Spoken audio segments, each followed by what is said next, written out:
Bonjour et bienvenue à notre troisième étude sur le livre de Philippiens. Je suis vraiment heureuse de participer à ce projet d'études bibliques virtuelles. Je veux remercier toutes les femmes qui sont impliquées dans ce beau projet et surtout Angie Thornton qui est un petit peu l'instigatrice de le projet car c'est grâce à elle qu'on a connu Charles Simeon's Trust et on a participé à les ateliers l'automne dernier. Je suis vraiment reconnaissant de voir comment le Seigneur, dans sa souveraineté, agit pour l'avancement de l'Évangile au Québec. Si vous êtes une femme qui enseigne à l'Église, que ce soit auprès des femmes ou auprès des enfants, je vous encourage de considérer de participer à les ateliers qui va avoir le printemps qui s'en vient. C'est vraiment un ministère qui nous enrichit dans notre préparation afin de dispenser droitement la parole de vérité. Si vous aimeriez avoir plus d'informations, je vous encourage de contacter Angie Thornton à ce sujet. Avant de continuer, je me présente. Mon nom, c'est Debbie Brooker-Hurtaud et comme vous avez remarqué, je ne suis pas québécoise. Je suis américaine, née en Pennsylvanie et c'est à l'âge de 19 ans que j'ai connu le Seigneur. C'est lors de mes études aux États-Unis que j'ai rencontré mon mari et nous sommes déménagés au Québec en 1991. Alors, cette année, au mois de juin, ça va faire 30 ans que j'habite au Québec. Et j'aime dire que le Seigneur m'a fait la grâce de vivre au Québec et d'apprendre le français, car mesdames, au ciel, c'est le français que nous allons parler. Mais oui, car ça prend toute une éternité pour l'apprendre. Alors, je vous demande de la patience avec mon accent et mes fautes de grammaire. Le passage que nous allons regarder aujourd'hui, c'est Philippiens 1, 12 à 18. Et le titre de ce message, c'est bien « Une lettre de nouvelles à ses collaborateurs Une lettre pour encourager ses collaborateurs. » Donc, le titre, c'est « Une lettre pour encourager ses collaborateurs. » Prions. Seigneur, on est devant toi et on te remercie encore pour ce beau projet. Comment tu fais avancer l'Évangile dans cette belle province de Québec. Puis Seigneur, je veux prendre le temps de prier une prière qui vient directement de notre passage de le livre que nous étudions. Je prie, Seigneur, que tu nous augmentes notre amour de plus en plus en connaissance et en pleine intelligence pour discerner les choses meilleures afin que nous soyons purs et irréprochables pour le jour de Jésus-Christ, remplis de fruits de justice qui est par Jésus-Christ à la gloire et la louange de Dieu. Seigneur, c'est vraiment notre désir, Seigneur, c'est d'être rempli de ta justice et de connaître ton amour de plus en plus au travers de cette étude. On prie pour les femmes que tu nous aides de comprendre et de bien communiquer ta parole. Merci, au nom de Jésus, on prie. Amen. Je vous ai mentionné que le Seigneur nous a bénis en 2020 avec 2 belles petites filles. Et tous les grands-mamans me comprennent que lorsque ton enfant s'en va à l'hôpital pour l'accouchement de ton petit enfant, l'attente est interminable. Mais nous, on avait vécu quelque chose encore plus difficile avec la naissance de notre deuxième petite fille, Élise. Lors de l'échographie de routine de Rachel, ma belle-fille, qui est mariée avec notre fils Christopher, les médecins ont informé Christopher et Rachel que Élise, leur bébé tant désiré, avait une malformation importante. Elle avait une hernie diaphragmatique. Ça veut dire que il y avait une hernie dans son diaphragme et les organes digestifs avaient monté dans son cage thoracique et empêché le développement de ses poumons. Alors, il y a une équipe médicale incroyable de l'hôpital Sainte-Justine qui les ont pris en charge Et je ne peux pas prendre le temps en ce moment de vous raconter tous les miracles qu'ils ont vécu au travers de cette grossesse et au travers les premiers mois de sa vie, car ils sont trop nombreux. Mais je veux juste vous partager un peu comment que nous étions inquiètes. Nous étions inquiètes pour ce bébé, tout au travers de la grossesse et lors de l'accouchement le 1er septembre. Donc, le 1er septembre, les docteurs ils avaient trouvé que la meilleure façon pour la sécurité de la maman et le bébé pour l'accouchement d'Élise, ce serait par césarienne. Donc, une césarienne planifiée. Christopher et Rachel, ils rentrent à l'hôpital à 8 heures le matin. À 8h50, Christopher nous envoie un message pour dire qu'il préparait Rachel pour la césarienne. Et à 9h56, on reçoit le premier message que notre petite Élise est née. Là, on attend. On attend parce que Élise, à cause de sa malformation, elle ne pouvait pas respirer à la naissance. Il fallait qu'elle soit intubée. Donc, quelques minutes plus tard, nous recevons les premières images d'Élise, toute branchée, intubée. Et 3 jours plus tard, Élise avait besoin de subir une opération, le premier de 2 opérations. Et puis, cette journée-là, mesdames, je peux vous dire que l'attente était incroyable. On était très inquiètes de cette petite bébé de 3 jours. Il fallait qu'elle soit ouverte, le ventre, qui remette ses organes à la bonne place pour voir si elle va continuer de respirer. En tout cas, je veux juste vous dire, c'était très, très inquiétant. Quel soulagement que nous avons eu quand on a enfin reçu le text message de Christopher pour dire que l'opération a été un succès. Et grâce à la technologie, grâce à le mot, grâce à la parole écrite, on était soulagés. Mesdames, est-ce que vous avez déjà expérimenté une situation où des nouvelles tant attendues vous ont soulagé, encouragé ou même inspiré? Dans notre passage aujourd'hui, nous allons voir 3 façons que Paul rassure par sa lettre ses collaborateurs très chéris concernant les épreuves qu'ils vivaient.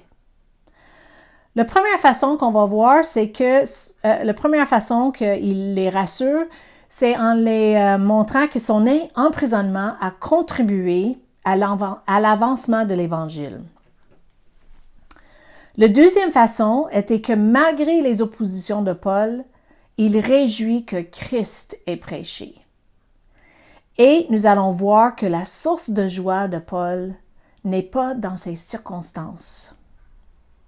Mais avant de creuser dans notre texte, regardons un peu le contexte historique pour nous aider à comprendre ce que Paul vivait lorsqu'il écrit cette lettre, cette épître. Je viens de terminer la lecture de le livre des Actes et je suis fascinée de constater comment Dieu, dans sa souveraineté, dirige les apôtres et les pères de l'Église pour l'avancement de l'Évangile. Acte 28, c'est le contexte historique de notre passage d'aujourd'hui. Et on voit dans le verset 30 que Paul, il vit dans une maison qu'il a louée près de la palace romaine. Aussi, pour comprendre un petit peu aussi le contexte historique, on peut référer aussi à le livre de Romains. Romains était écrit avant Paul allait à Rome, bien sûr, parce que dans son livre aux Romains, il exprime son vif désir d'être à Rome pour annoncer l'Évangile. Et là, dans notre texte aujourd'hui, dans le livre de Philippiens, le livre qu'on étudie, on voit que Paul est à Rome et il annonce l'Évangile. Mais je pense que vous serez d'accord avec moi que Paul n'aurait pas planifié son voyage de la façon qu'il s'est rendu à Rome et il n'aura pas prévu les accommodations que Dieu avait prévues pour lui. Mais nous verrons que malgré ses oppositions, l'Évangile n'a pas été entravé. Lisons maintenant Philippiens 1, 12 à 18. « Je désire que vous sachiez, frères et sœurs, Ce qui m'est arrivé a plutôt contribué au progrès de l'Évangile. En effet, dans tout le prétoire et partout ailleurs, personne n'ignore que c'est pour Christ que je suis en prison. Et la plupart des frères et sœurs, encouragés dans le Seigneur par mes chaînes, ont plus d'assurance pour annoncer sans crainte la parole. Certains, il est vrai, proclament Christ par jalousie, avec un esprit de rivalité. Mais d'autres le proclament avec de bonnes intentions. Les uns agissent par amour, sachant que je suis là pour la défense de l'Évangile. Les autres, animés d'un esprit de rivalité, annoncent Christ avec des intentions qui ne sont pas pures et avec la pensée d'augmenter les souffrances de ma détention. Qu'importe. De toute manière, que ce soit pour les mauvaises raisons, que ce soit sincèrement, Christ est annoncé. Je m'en réjouis et je m'en réjouirai encore. Dans le verset 12, « Je désire que vous sachiez » est une transition où Paul passe de la salutation dans les versets 1 à 11 à la deuxième section de le livre de Philippiens qui est pour rassurer les Philippiens. Il faut se rappeler que Paul est confiné à une maison qu'il avait louée. Il avait un vif désir d'aller à Rome pour proclamer l'Évangile. Dans le verset 7 de le livre de Philippiens, on voit que Paul considère les Philippiens comme ses collaborateurs et qu'il les chérissait et avec la tendresse de Jésus-Christ. Il y avait un lien très, très fort entre l'Église de Philippe et Paul. Et, bien sûr, les Philippiens auraient été très concernés pour Paul et pour sa mission. Ils connaissaient, ils avaient passé du temps avec lui, ils savaient qu'il y avait un désir d'annoncer l'Évangile à les Romains. Et partout, et qui voulaient aller encore plus loin.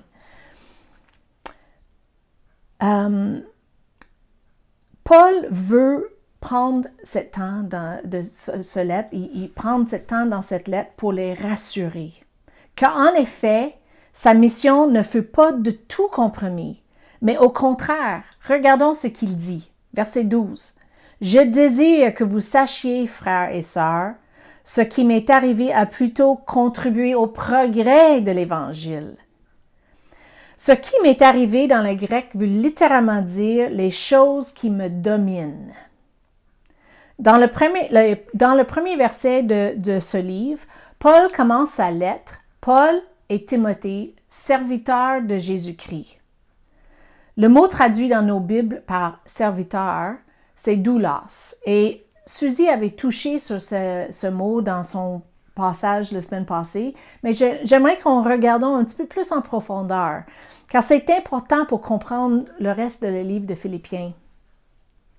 Doulos veut dire esclave, celui qui est en relation permanente de servitude avec un autre. Sa volonté tout entière est consommée avec la volonté de l'autre. Il se réfère à l'un lié à l'autre. Paul est lié à Jésus-Christ par les liens de l'amour.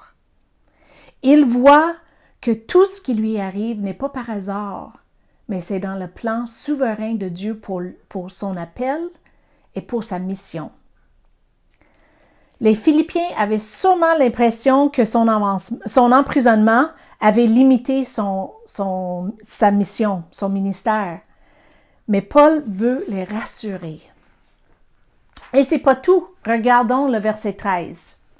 En effet, dans tout le prétoire et partout ailleurs, personne n'ignore que c'est pour Christ que je suis en prison.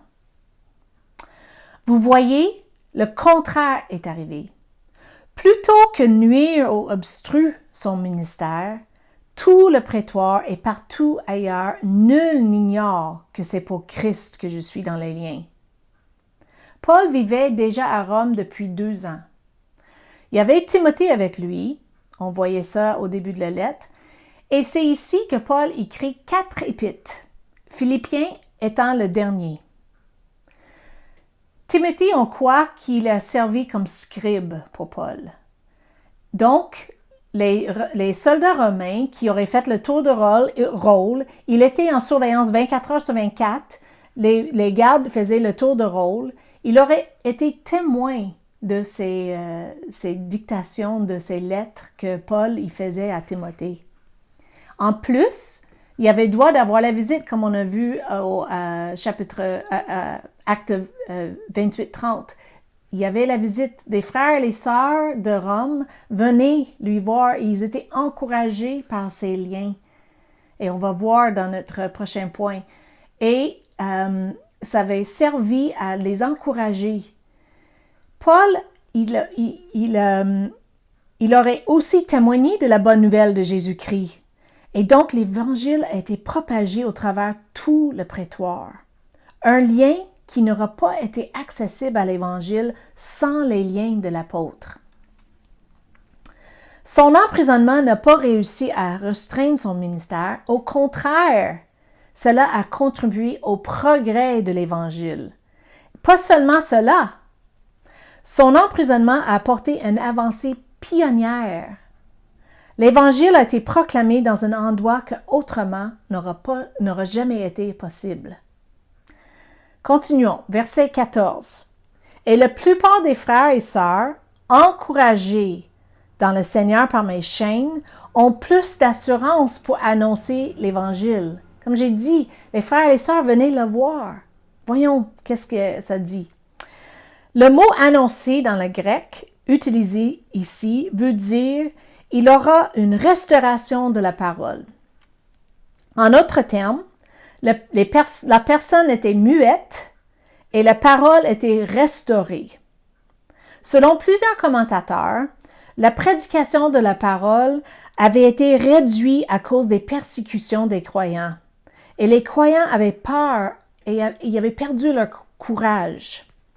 Et maintenant, les chrétiens ont un renouvellement de leur confiance dans le Seigneur et ils ont brisé leur silence pour proclamer la bonne nouvelle.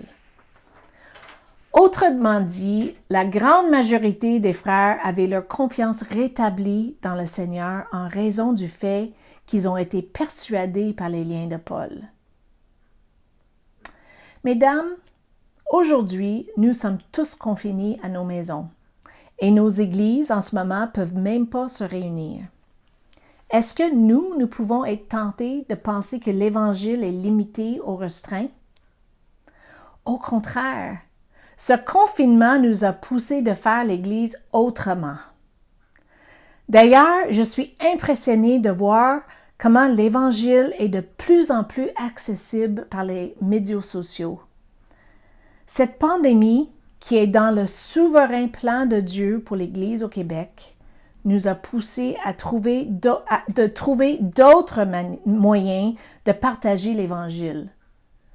Beaucoup d'Églises ont transformé cet obstacle en incroyable opportunité afin de partager les bonnes nouvelles avec les gens qui n'auraient jamais mis le pied dans l'Église.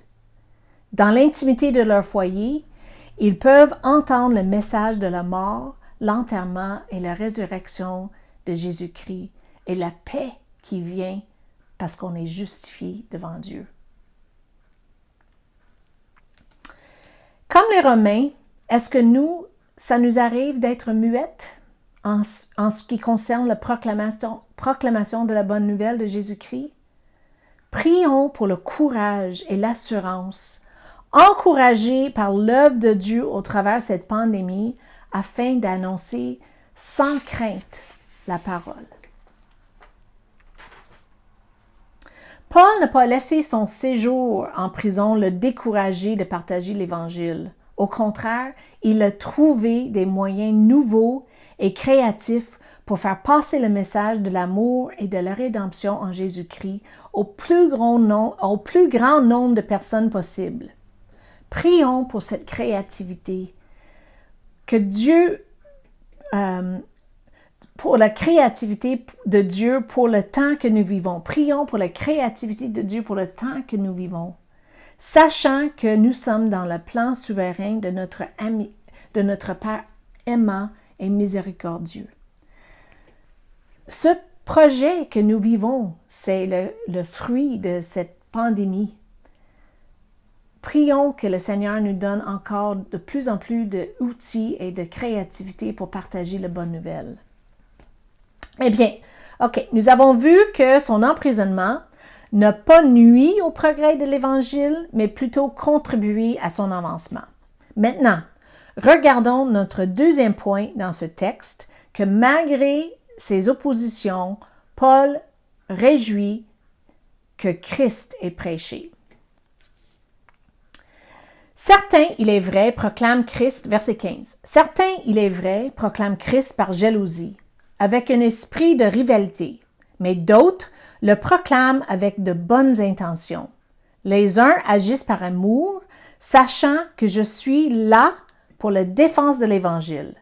Les autres, animés d'un esprit de rivalité, annoncent Christ avec les intentions qui ne sont pas pures et avec la pensée d'augmenter la souffrance de ma détention. Comme dans nos vies et dans nos ministères, ce progrès de l'Évangile ne vont pas sans l'opposition.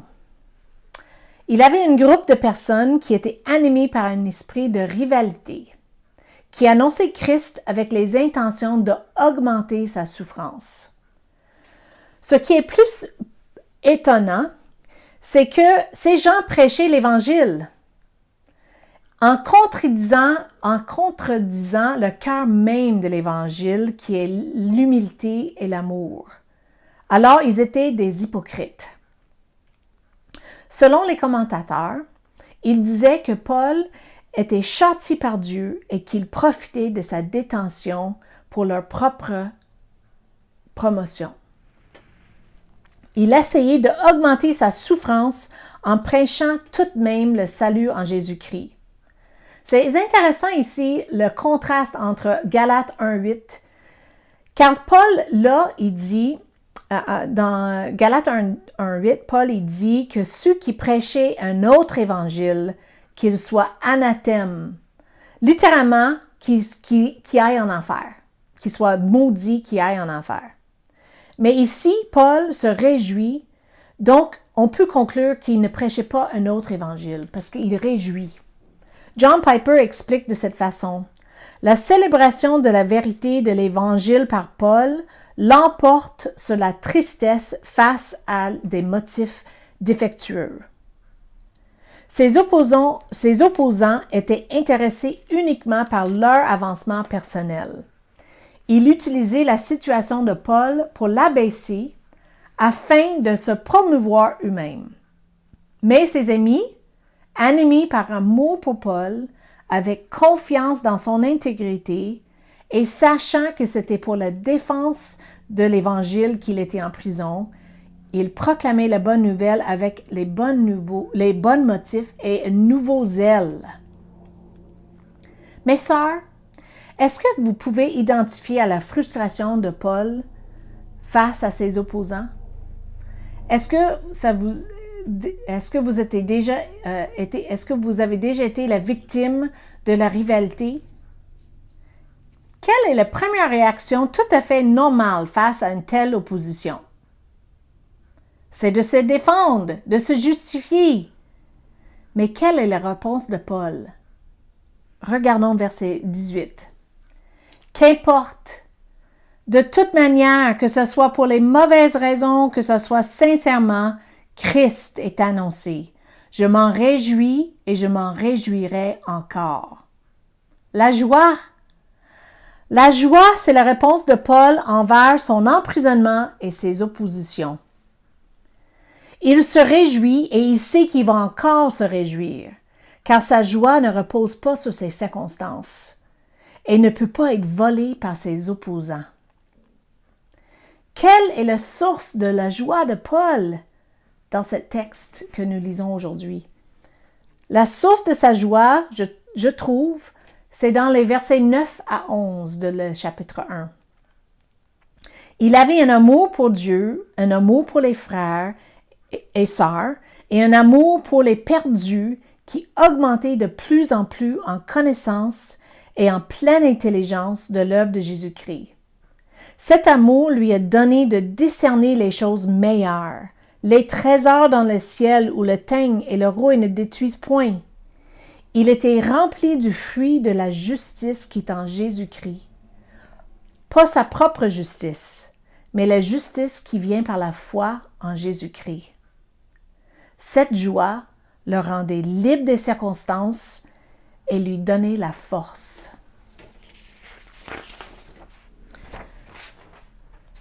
Nous avons vu que l'emprisonnement de Paul, plutôt que nuire à l'avancement de l'Évangile à Rome, a plutôt contribué à son progrès. Et que malgré les opposants qui avaient l'intention d'augmenter sa souffrance, Paul se réjouit car la source de sa joie n'est pas dans ses circonstances. Dans les ateliers que nous avons passés avec Charles Simeons Trust, il nous donne les outils afin de trouver l'intention de l'auteur pour son audience originale, dans le but de trouver l'application pour nous aujourd'hui. Au travers de mes préparations, le point central de ce passage que j'ai trouvé, c'est « Paul se réjouit que ces épreuves et l'opposition soient pour l'avancement de l'Évangile, son ultime bien et pour la gloire de Jésus-Christ. » Alors, l'application pour nous aujourd'hui, mesdames, c'est réjouissons-nous que nos épreuves sont pour l'avancement de l'Évangile, pour notre ultime bien et pour la gloire de Jésus-Christ. Vous vous souvenez qu'au début de ce passage, je vous ai parlé de la naissance de notre petite fille Élise. J'ai dit que nous ne pouvons pas prendre le temps pour vous raconter tous les miracles que nous avons vécus au cours de cette épreuve. Mais en terminant, je voudrais en mentionner un seul. L'œuvre de Dieu dans la vie de nos enfants est le plus grand miracle qu'une mère puisse connaître. Nous avons vu notre fils passer de garçon à devenir un homme à travers cette épreuve. Et pas seulement un homme, mais un homme de Dieu. On pourrait dire comme Paul, concernant le prétoire de Rome, que tous les médecins et infirmières savaient en qui Chris et Rachel mettaient leur confiance. Car à chaque étape de ces longs mois passés à l'hôpital, ils se tournaient vers Dieu en prière pour la direction et la sagesse de l'équipe qui soignait notre petite fille. Le jour qu'ils ont enfin quitté l'hôpital, toute l'équipe des infirmières a fait une aide d'honneur avec les larmes et les applaudissements. Christopher et Rachel étaient et sont toujours une telle inspiration. Ils ont vraiment trouvé la source de joie que Paul nous montre dans ce passage. Chaque épreuve qu'ils ont affrontée et qu'ils continuent d'affronter est accueillie avec confiance dans le plan souverain de Dieu pour leur vie et celle de leur fille. Mesdames, où est la source de notre joie face à nos épreuves et à l'opposition? Je vous encourage à persévérer dans cette étude afin de solidifier le fondement de notre joie pour l'avancement de l'Évangile et la gloire de notre Dieu. Merci.